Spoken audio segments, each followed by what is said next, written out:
Hello everyone, my name is John Rigadelli Jr. I'm currently a student at SUNY Empire State College majoring in Communications Cultural Studies. I'm still unsure about what I want to do with my life. I have hobbies and interests that I'm passionate about.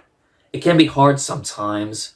Someone once told me there was nothing wrong with being a little jack of all trades. I have a liberal arts general study associate's degree from Suffolk County Community College. Like most of us, I was negatively impacted by the coronavirus pandemic. Before COVID, I was just like everyone else. I had a job, went to school, the gym, hung out with friends on a Friday or Saturday night. When COVID hit, I lost my job and everything was canceled. I took time off from school and moved upstate New York with my family during the pandemic. I returned to SUNY Empire State College in the fall of 2021. My interests and hobbies are fitness, movies, reading, and baseball. I love horror, sci-fi, comedy, action, and drama movies. As for comic books, I'm a big Batman fan, and I love Marvel too. I'm into baseball. I'm a big Yankee fan. I'm not a Mets hater, but the Yankees are my favorite team. I've been to Met games and watched the Mets on TV once in a while. I have a YouTube channel dedicated to movie reviews. Another interest I have is cooking. On Friday nights, our family ritual is for me to make pizza. They all enjoy it. I am currently working on a YouTube channel dedicated to fitness. Also, I occasionally post on TikTok. During the pandemic when it was sad and depressing, my YouTube channel helped me defeat my boredom.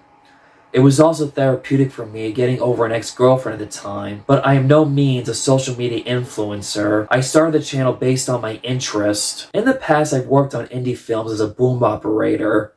In 2018, I was a boom operator on a movie called The Rest of My Life. For you Cobra Kai fans, I worked with Ralph Macchio's daughter. She was the dance choreographer. She was very nice and friendly.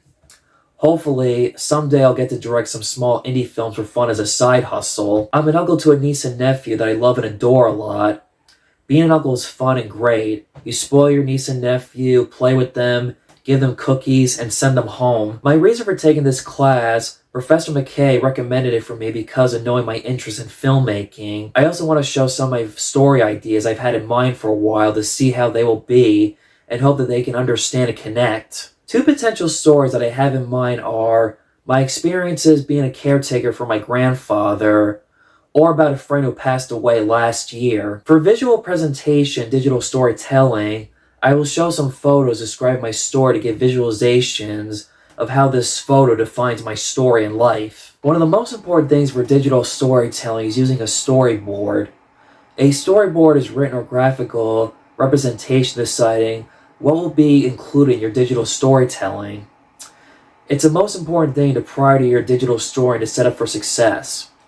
Storytelling can be done a variety of ways using images, text, narration, music, transition. These are great ways to help map out how you want your story to be done. Sometimes it's possible to make changes or improvise a story. What also makes storyboards important is it will help the writer decide how you will split your script into individual pieces with placeholder images to get a clear view of your digital storytelling. The great thing about storyboards is that they can be created in a variety of ways. It can be done digitally or manually on paper or artist board. Storyboards can be developed on a computer in a variety of ways. For instance, you can use Microsoft Word, Excel, and PowerPoint. As I wrap up this video, I will talk about the video I watched for the class on meta-literate learner, describing which one defines me as a meta-literate. Watching the video felt like there was not one but a few multiple ones that defined me. For example, one was meta-literature translator as mentioned earlier. I was a boom operator on films, but have not directed movies yet, and hope to one day direct movies and show where my stories was inspired from. From watching a lot of movies, it's inspired me to take inspiration and make my own version of that story. Another example for me was meta-literature author. I've done some podcasts on occasions in the past on YouTube and Rumble with my friends, talking about horror movies and pop culture, how it impacted society. The last one was meta-literature publisher because of my YouTube channel creating content that I made to show the world what I have learned and pass it down to the future. I am looking forward to it. I am excited to see what my colleagues' stories they want to tell me.